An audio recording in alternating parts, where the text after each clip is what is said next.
So through the week, we've been thinking about the coronation, taking the opportunity to remember the King, pray for him and Camilla, as they make some significant promises. And the King will be reminded that he is King under the King of Kings. And through this week, we've looked at the King Jesus and Charles to some extent as anointed, servant, shepherd. Jesus as King of Kings, chosen. And today we're going to look at suffering King.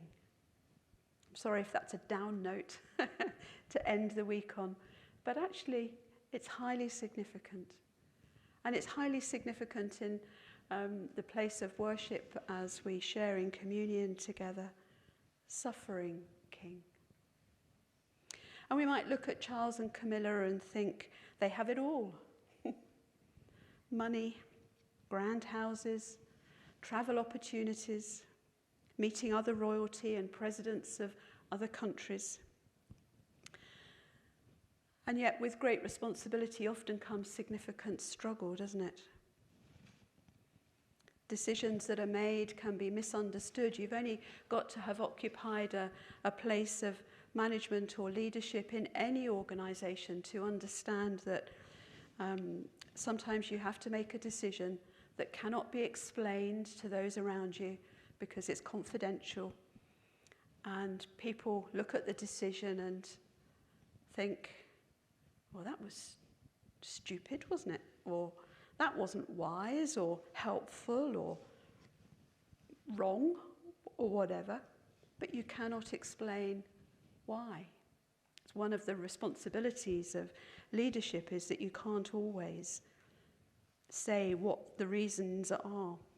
The story can't be told. And royalty have to stay dignified, don't they? They can't say what they think necessarily. They have much said in the press about them that is not true. And they have no opportunity for comeback. And I wonder even how much control they have over their own personal lives. Probably not as much as we do, if truth be told. Does that make Charles and Camilla a suffering king and queen?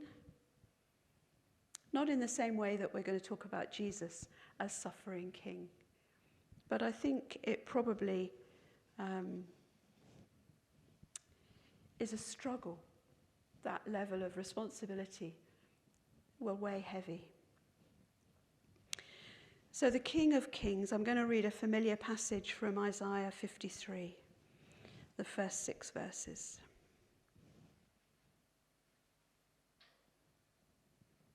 Who has believed our message? And to whom has the arm of the Lord been revealed?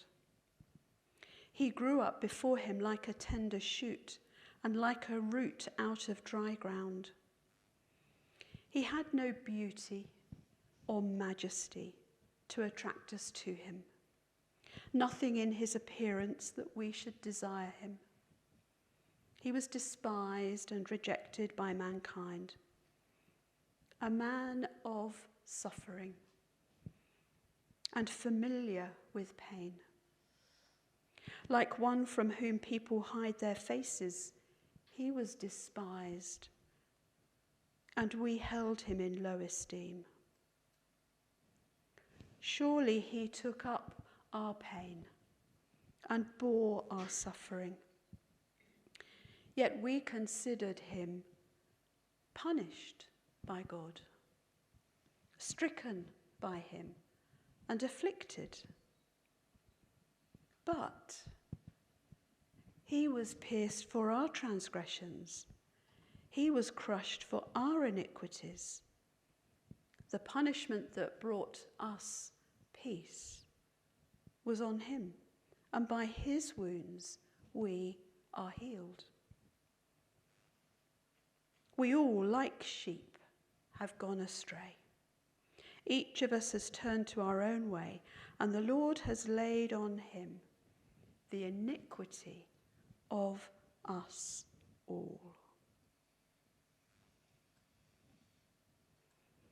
It's a familiar passage, isn't it? I think sometimes the question has been asked, because of the words in this passage, was Jesus a man who carried disease, who was perhaps deformed or disfigured in some way? But there's no evidence in the accounts in the New Testament that that was the case. I wonder if the disfigurements that are described of him in this passage in Isaiah was a prophetic description of the pain he would carry, the inner pain he would carry, the impact it would have on him. A man of suffering, familiar with pain, not his own, but that of others. The verse 2 of the passage that I've just read tells us something of the context that suffering comes in. The suffering one comes as a tender shoot and root out of dry ground. If you're a gardener, that's not a good start, is it? It's not. This was not a shoot that was planted in fertile ground, moist ground, prepared ground. This is a sense in which this shoot had the hardest of starts. Dry ground, doesn't grow easily, struggle from the beginning perhaps. He's not planted into prepared and fertilized ground that enables rapid growth and blossoming. Although in a sense that because we know where he was born and the looking to God as God, you would think that actually there should have been a bit of a head start there, wouldn't you? But of course that was part of the struggle. He wasn't recognized. Verse 3, he was despised. Contemptible is the meaning of that word. Worthless. And of course we know this to be true. He was despised by the religious leaders, the Pharisees, the lawmakers of the day. He was despised for his teaching. He was despised for his association with those perceived to be unclean. He was despised for his attitude to the Sabbath. What a burden that must have been for Jesus, whose calling was to come to save, not alienate. And verse 3 goes on, he was rejected. He was forsaken, passed over, unrecognized by those who should have had eyes to see. Those watching for the Messiah were perhaps looking for a hero, a champion, a warrior, someone who would relieve them of the oppression of exile and the oppression of the invaders, the Roman invaders at the time. They didn't recognize the authority in his humility. They didn't recognize the service in his healing, the wisdom in his teaching. So they passed him over, rejected him, despised him. Again, what a burden. They were attracted to the signs and wonders, but not to the meaning of those signs and wonders.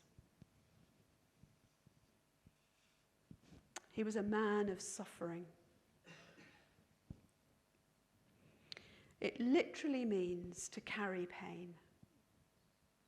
Physical pain, mental pain.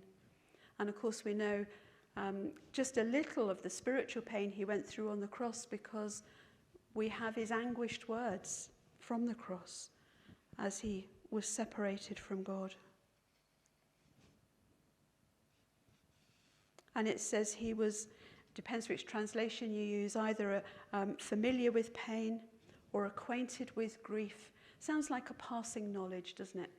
Familiar with, you have acquaintances, people that you know perhaps a little bit. You don't know them very well, but you perhaps recognize them and maybe know their name. But there's not huge depth in a relationship with an acquaintance. But actually the word is he knew pain. He knew it in the sense that Adam knew Eve. Intimate knowing. So Jesus had an intimate and deep knowledge of pain. One that comes through the bearing of it, not just the observing of it in others.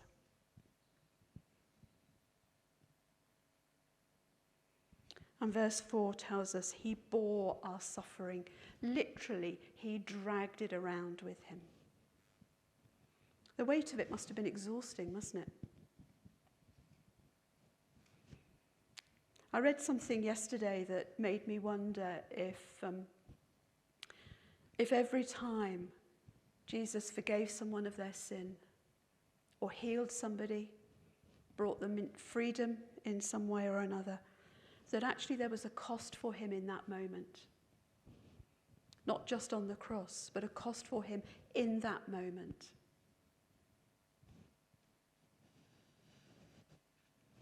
And if that was the case, then the accumulation of those healings and forgivings would have grown, wouldn't they?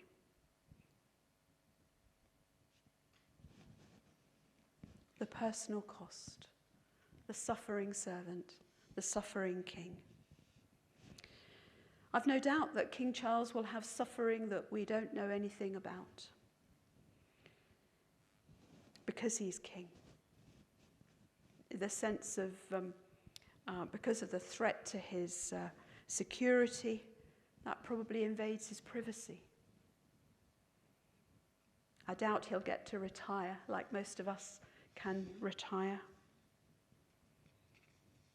And the very role that he's now occupying, that he's been prepared for all his life, came only at the death of his mum. Not many of us have to carry that, do we? And sufferings that we'll never know, as well as the constant public scrutiny, the adverse press. But King Charles isn't called to suffer. His suffering may come as a consequence of who he is, the role he has, but it isn't at the heart of his calling, not in the same way that it was for Jesus. Suffering was at the very heart of what Jesus came to do. The suffering servant. His work as Messiah comes out of the redemption of suffering. There's a line from a hymn, isn't there? We owe a debt we could not pay. He paid a debt he did not owe.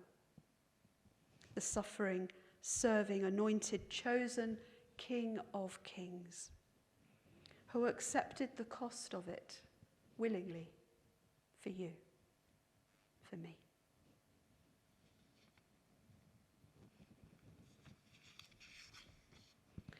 I'm just going to read from Ephesians in the Message.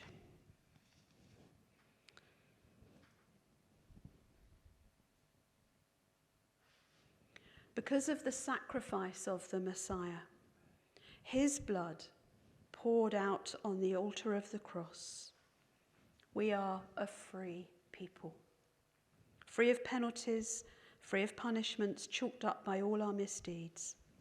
And not just barely free either, abundantly free. He thought of everything, provided for everything we could possibly need, letting us in on the plans he took such delight in making. He set it all out before us in Christ. A long-range plan in which everything would be brought together and summed up in him. Everything in deepest heaven, everything on planet Earth. It's in Christ that we find out who we are and what we are living for. long before we first heard of Christ and got our hopes up, he had his eye on us and had designs on us for glorious living, part of the overall purpose he is working out in everything and everyone, and that means you.